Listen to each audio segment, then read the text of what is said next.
자, 오늘 주제는 속량입니다. 오늘 7번째 시간 속량이고요. 속량이라는 말은 성경에 대속 또는 구속 이런 말로도 많이 쓰이는데, 구속이란 말은 좀 어감이 약간 이렇게 수갑 차는 느낌이라 좀 그렇고, 속량이란 말 뜻은 사실은 한국에만 있는 말입니다. 이게 한자어로 되어 있는데, 속량은 뜻은 내가 값을 지불해서 노비였던 어떤 사람을 양민으로 만들어준다, 이런 뜻입니다. 그래서 이제 속량이 되는 거죠. 그래서 이것은 그냥 또 그래 면제해줄게 이 정도는 아니고요. 또는 탈출시키는 것도 아닙니다. 속량은 값을 지불해서 되사는 걸 얘기하는 겁니다. 그냥 구원은 이 값을 지불한다는 개념이 없죠.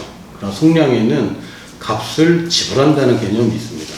그냥 내가 건져주는 것, 이건 구원이라고 할 수 있어요. 그러나 구속, 대속, 속량 이렇게 이제 단어가 달라지면 값을 지불했다는 것을 이제 강조하는 겁니다. 원래 인간은 죄인으로 태어나서 저주 가운데 살다가 죽어서 지옥 갑니다. 이게 인간의 운명이에요. 이걸 벗어날 수 있는 사람이 아무도 없다는 것을 지난 시간에 나눴습니다. 태어날 때부터 죄인으로 태어나고 그 다음에는 저주 가운데 삽니다.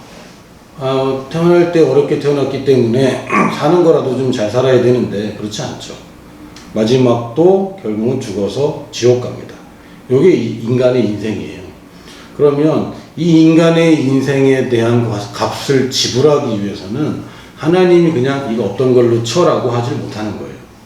하나님이 값을 지불해야 되는데, 인간의 죄와 인간의 저주와 인간의 죽음에 대한 값을 지불해야 되기 때문에 굳이 하나님이 인간이 돼서 내려오신 겁니다. 이분을 우리가 그리스도라고 부르고, 2000년 전에 실제로 존재했던 예수라는 분이 그 그리스도였던 겁니다. 그래서 우리가 예수 그리스도라고 부를 때 예수는 사람 이름이고 그리스도는 그분의 직함이죠. 그러니까 저보고 조슈아 선교사 이렇게 부르면 조슈아는 이름이고 선교사가 제 직책인 것처럼 예수가 이름이고 그리스도는 그분의 직책입니다. 이분이 뭘 하셨냐면 죄인으로 태어나는 문제를 대신 값을 지불하기 위해서 인간이 되십니다. 그러니까 굳이 엄마 뱃속에서 태어나야 되는 거예요. 왜? 인간이 돼야 되기 때문에. 그냥 하늘에서 내려와서 그냥 내가 너희들 위해서 십자가 죽어줄게 이래도 사실은 됐을 것 같지만, 인간의 가진 문제는 태어날 때부터 가진 문제입니다. 그래서 인간으로 태어나야 되기 때문에 예수님은 그 여자의 후손으로 마리아의 동정녀 탄생으로 이 땅에 사람으로 태어나셨습니다. 이거는 굉장히 저희들이 감격해야 될 그런 사실인데, 예수님이 이 땅에 오신 것은 모든 사람이 다 기념합니다. 그걸 우리가 크리스마스라고 하죠. 근데 지금은 크리스마스가 그냥 휴일이 돼버리고, 크리스마스는 연인과 함께, 누가 그래? 아닙니다. 전 세계 솔로 여러분 아닙니다. 걱정하지 마세요. 크리스마스는 가족과 함께 아닙니다. 어디 그런 얘기가 있어요. 크리스마스는 하나님이 인간이 되셨다는 것을 기념하는 겁니다. 하나님과 인간 사이의 갭은 어마어마한 갭이죠. 물론 우리가 하나님의 자녀이고 영적인 존재이긴 하지만, 그렇다고 하나님과 본질적으로는 영인 것은 동일하지만, 하나님의 영인 것은 동일하지만, 그렇다고 하나님과 우리의 사이가 가깝다, 뭐라고 표현을 해야 되지? 이 표현이 참 어려운데, 그렇다고 이 갭이 작다는 얘기는 아닙니다. 하나님과 저희들은 뛰어넘을 수 없는 갭이 있죠. 창조주와 피조물의 사이는 피조물들끼리의 사이보다는 훨씬 더 갭이 큰 겁니다. 그걸 이해하셔야 되는데, 그 얘기는요, 저희들과 바퀴벌레의 갭보다 저희와 하나님의 갭이 훨씬 더 큰 거예요. 창조주와 피조물 사이의 갭이기 때문에. 물론 우리와 바퀴벌레 사이도 굉장히 멉니다. 왜냐면 우리는 영이고 바퀴벌레는 그냥 혼을 가진 육체일 뿐이기 때문에. 그러나 우리와 하나님 사이도 이게 가깝다고 할 수는 없습니다. 그러면 우리가 어떤 바퀴벌레를 사랑해서 그러기도 힘들고, 곤충 좋아하시는 분들도 바퀴벌레는 싫어하시더라고요. 바퀴벌레는 잘못한 게 없어요. 그냥 바퀴벌레로 태어났을 뿐이지. 그냥 뭐 먹을 거 찾아 먹을 뿐이고, 자기들이 밤을 좋아하니까 밤에 돌아다닐 뿐이지. 근데 생긴 게 혐오스럽다고 보일 때마다 잡아 죽이는 건 이건 차별 아닙니까? 곤충 차별입니다. 잠자리나 바퀴벌레나 다 같은 곤충인데, 근데 얘는 바퀴벌레로 태어난 거예요. 바퀴벌레로 태어난 것도 얘 선택이 아니잖아요. 그런데 그 더러운 데서 사는 거죠. 저주 가운데 살다가 그냥 밟혀 죽는 겁니다. 이게 바퀴벌레 인생이야. 근데 내가 그걸 생각하니까 너무 안 됐어. 너무 안 된 거예요. 아무것도 안 했는데 그렇게 미움받고, 그 존재 자체로만 혐오받고, 이런 인간의 적이지 않습니까? 바퀴벌레는. 그렇지 않아요? 안 됐잖아요. 그래서 내가 이 바퀴벌레를 구원하리라. 그래서 설득을 하는데 얘들이 내 말을 못 알아듣네. 나를 보면 도망가 버리네. 그게 이제 만날 수가 없는 거예요. 그래서 제가 결심한 게 뭐냐면 내가 바퀴벌레가 되기로 한 겁니다. 이해가 안 되죠. 그럼 이제 왜요? 이제 사람들이 왜요? 왜 그렇게 해야 돼요? 바퀴벌레인데? 근데 이 바퀴벌레가 돼서 이제 더듬이를 이제 막 얘기를 해준 거예요. 야, 내가 원래 사람인데 너희를 구하려고 바퀴벌레가 된 거야. 날 믿으면 너희들 구원받아. 막 이렇게 했는데 결국은 바퀴벌레들이 나한테 달려들어서 날 찢어 죽였어요. 이런 일이 하나님이 인간이 돼서 벌어진 일입니다. 하나님의 사랑이 얼마나 크냐면, 내가 바퀴벌레를 사랑해. 그러면 사람들이 왜? 이상해 라고 얘기하는 그런 이상한 사랑인 거예요. 제가 볼 때는 적어도 천사들은 이해가 안 돼. 아니, 천사들은 하나님의 실체를 알잖아요. 하나님 어떤 분인지 알고 하나님 창조를 다 목격한 존재들 아닙니까? 천사들이 볼 때는 하나님은 왜 인간을 저렇게 사랑할까? 이해가 안 되는 겁니다. 아니, 하나님 같은 분이 뭐가 아쉬워서 인간을 만들고 만든 것들이 배신했는데 그걸 또 사랑해서 회복하겠다고 하고, 회복하는 방법도 유일한 방법이 뭡니까? 하나님이 인간이 되신 이 방법. 그래서 인간이 되신 예수님이 지금도 육체 가운데 계시죠. 부활한 몸을 입고 있는 지금도 인간입니다. 예수님이. 그러니까 온전히 하나님 본체로 돌아가지 못했어요. 이거는 어마어마한 사건입니다. 이게 크리스마스고 이게 성령이에요. 하나님이 대가를 치르는데 인간으로 하여금 희생시킨 것이 아니라 하나님 본인이 희생을 했고, 그렇기 때문에 우리가 이제 더 이상 희생할 필요가 없게 된 겁니다.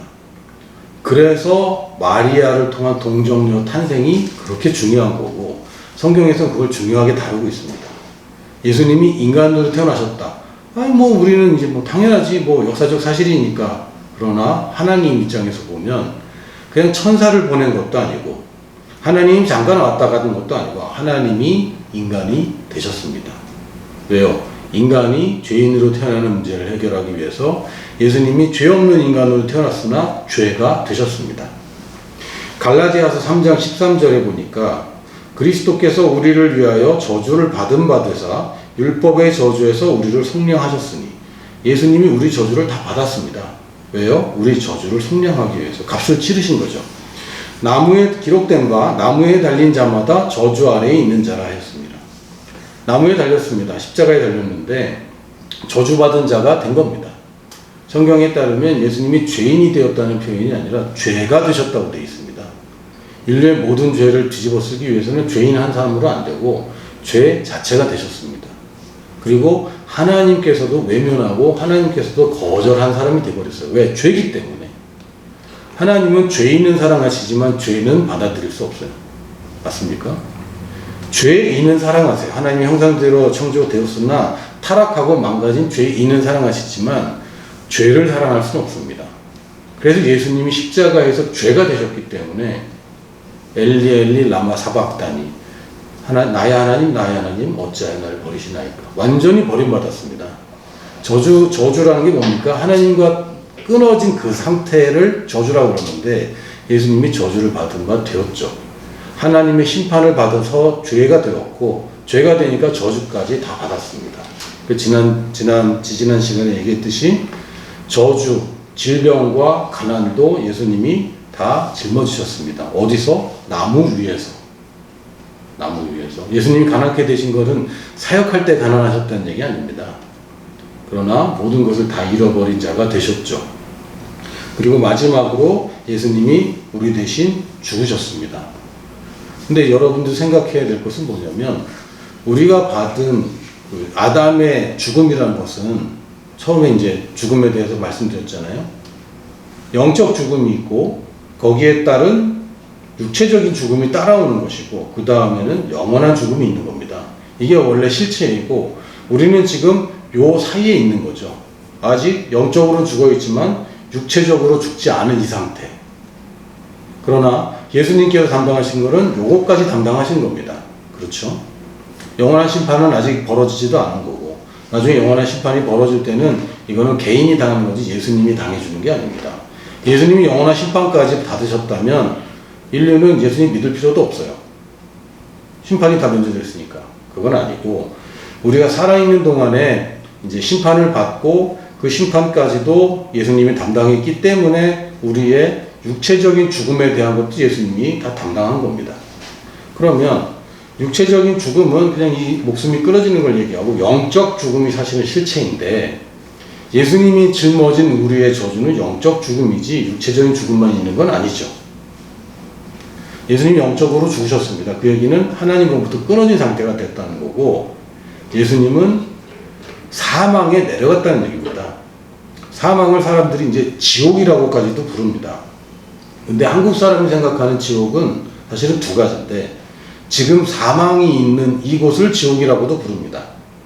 그리고 무저갱이라고 부르는 하데스라고 부르는 마지막 때 하나님이 영원한 심판으로 사탄과 그 따르는 자들이 심판받는 그것도 우리나라에서 지옥이라고 부르는데 여기는 사실은 지옥이라고 이 두 개가 사실은 다른 거예요.